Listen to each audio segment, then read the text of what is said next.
All right, everyone, here I am back on Project Blown 29.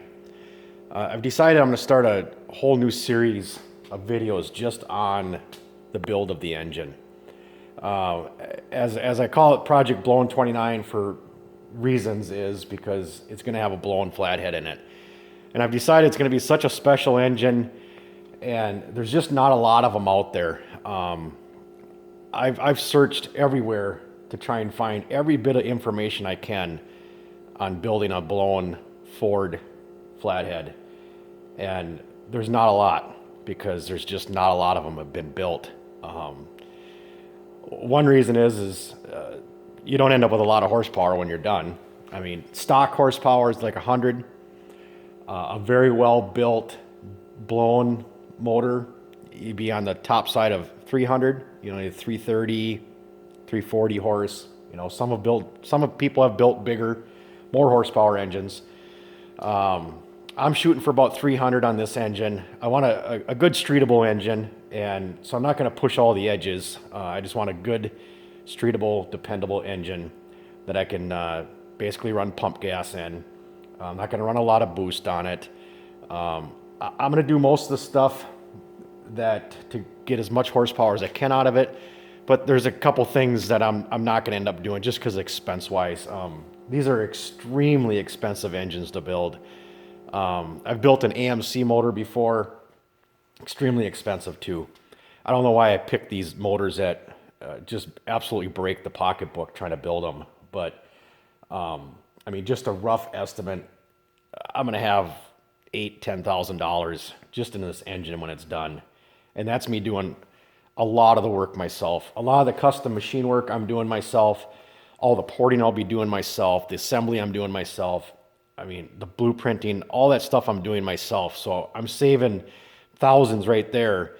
So to just drop this engine off somewhere and have it built would be a crazy amount of money. And it's not the kind of money I could afford. So I have to do a lot of the work myself. So what I did is I did tear the motor all down, and I'm standing next to the bare block right now, and I'm just going to talk about the block for a minute. Talk about where I'm getting my information from to be able to build this engine.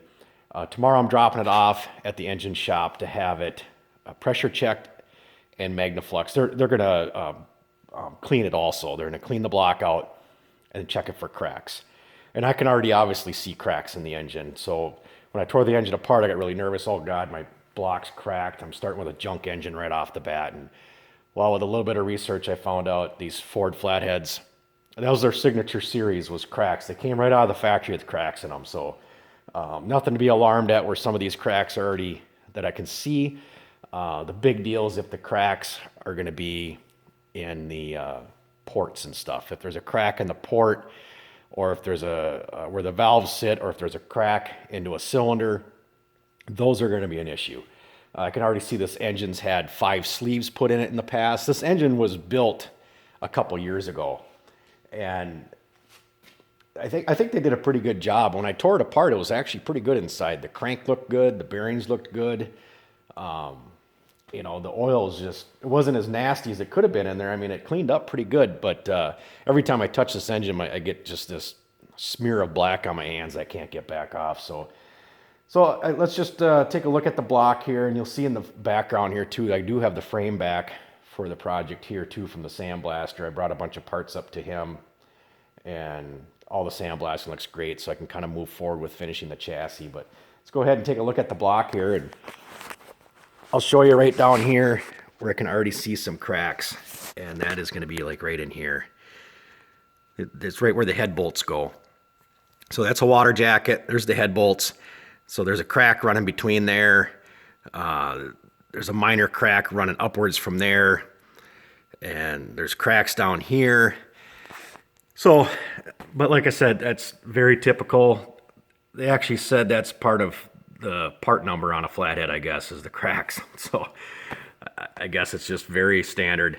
It looks like it's had all new valve seats put in it in the past too. And I noticed a couple of them don't look like, you can see how deep these are sitting in there, which to me seems like that's correctly put in. On the other side over here, these couple right here I got an issue with. I can just hear that I can catch the top of it with my nail. And this one is just a little bit there too. So these two valve seats here, I got concerns with if they're in correctly. But my engine builder, he will take a look at that kind of stuff and determine what we got to do. But you can see like this is a sleeve here. You can see where they bored it out and put a sleeve in. So there's a couple sleeves. There's 4 sleeves just on this side. So there's 1, 2, 3, 4 of them right there. On the other side, there was 1, if I remember correctly. I don't know why it had to have so many sleeves. And yeah, right here, here's a sleeve in this cylinder. And then the rest of them all look like stock bores to me. I don't see a seam of where that sleeve would have been put in. So I'm not sure when this motor was built in the 80s, you know, it must have had some major issues, and somebody definitely tried to save the block and went through the troubles of putting all these sleeves in it. And they sleeved it back to a stock bore. And I'm going to be boring it over quite a bit.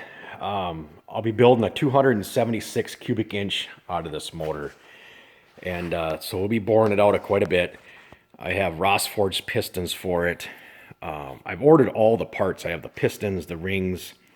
I had the crank reground, so I have the bearings for that too. I have a new camshaft for it, all new timing gears for it, the lifters, the valves. They'll be getting a stainless ProFlow valves in it. So I already have the parts. Now it's just time to get the machine work done on the block, and so I can move forward with getting the engine all put together. It is a 49 8BA block, so it does have the removable bell housing on it. 48 and older, the bell housing was actually casted into the engine. So this is a 49 to 53 block. So it makes it a little bit more desirable. You have more options of a transmission that you can run on it. I am running a T5 transmission behind it. So 5-speed manual transmission. So some of the places I've gotten my information from is a couple of these books here. Joe Aben down in New Mexico, great guy. This guy, I've actually called him a couple times and talked to him on the phone, and he'll give you the time of the day. I mean, I've probably spent a couple hours on the phone with a couple different phone calls with him. He'll share any information that he knows about a flathead with you. He loves them, and anybody that's looking to build one, he will be your best friend and help you along the way. He's a great guy. He's got these books. He's got a couple of them out. I bought this one here. I've read it from cover to cover a couple times now. A lot of great information in there. He's got a lot of tests and stuff. He's done a lot of dynoing and a lot of charts and stuff of different ways to get horsepower of a Ford Flathead. So if you're looking to build one, look this guy up. He is an outstanding guy. A couple other books I've looked through. This is another one. I like this book. I've actually found some really good information on the disassembly part. They'll tell you how to get some of the valves and stuff out, and you know, these things don't come apart the easiest, and this book here was excellent for the disassembly. And colored pictures. I love pictures. Everybody loves pictures, but colored pictures really helped in the process of getting this thing apart. They showed some specialty tools and tricks on how to get the valves and stuff out. This is another book I've been resourcing too. Another great book. This one was actually printed a long time ago. It's got a lot of good old information in it, and all black and white though.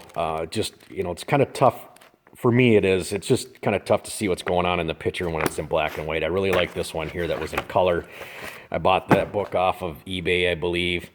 I bought this book off of eBay, I believe also, or maybe I bought this one through Speedway. I can't remember where I bought it, but it doesn't matter. But you can find these books if you just Google in Joe Aben, you know, building a 335 horsepower engine, you'll find it. Like I said, Joe, great guy. Another place I contacted was Red Headers out in California. They were really, really helpful.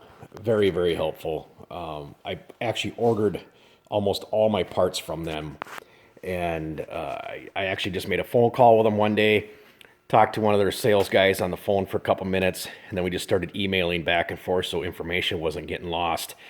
And he did a lot of the research for me too, and basically put together a complete engine package for me, minus the crank, but he came up with everything else for me, and it was just a real easy, one-stop shop. I got the oil pump from him, the camshaft. I mean, I got every part to this engine other than the crank, which I bought locally, and it just made things so much easier. So Red's Headers, another great place. If you're looking for flathead parts, get a hold of them. And one other guy I dealt with, a couple phone calls with him, another outstanding guy. His name's Rick Schnell, and he's out of Minnesota. He has built, as far as I know, he has the record for the fastest flathead. He has a nitro burning flathead that has some records to it, and the guy is a super great guy. He builds unbelievable engines, builds flatheads 24/7 all year long, ships them overseas, and he's a flathead guru, knows everything about them. I called him one day. I got his phone number from somebody else. I called him out of the blue, and I asked for 5 minutes of his time. I told him what I was doing, and I asked if I could ask him a couple questions. I just wanted 5 minutes of his time. I think an hour later, I got off the phone with him because he was a wealth of information and kept sharing more with me and sharing more and telling me other things to do and how to set the timing curves and how to get the distributor built, how to jet my carburetors. I mean, it was on, and I could not believe how much information he was willing to share with me, and just free information right over the phone. So Rick Schnell, great guy. I ended up actually calling him a second time, and I think it was another hour conversation on the phone, asking him some more questions on what exactly to do on my heads. And I actually have the heads laying over here. I do have a complete video on the heads, but I did do some really custom machine work on the heads here. I'll have that video posted up too, so we can see what I did with the heads. But this milling work was basically done, with Joe Abbin's book explaining how to do it. The mill size and everything that I came up with was out of his book. And after speaking with Rick and Joe both, this is a good thing to do to these heads. Take just a little bit of compression out of them when you're running a supercharger. So that's where I got the information from to do that. So here's a good look at the frame. Nice and sandblasted. Looks great. It's ready for paint now. A little sanding, and then it'll be ready for paint. So, all right, guys, that's the end of the first video. I'm going to get the block in tomorrow, and then I'll go from there. Thanks for watching. Please subscribe. Please follow this build. It's a very special build. It's the ultimate flathead build here. It's going to have a nice supercharger on the top, a couple Strombergs up on top of that. It's just going to be killer when it's done. It's going to be awesome. It's going to sound great, and it's going to have like 300 horsepower for a little flathead. It is going to go to the dyno after I get done building. I'm going to bring it to the dyno, see what we did get for horsepower, and get it tuned in correctly on the dyno. So stay tuned on this one, guys. Please follow the build. Thanks.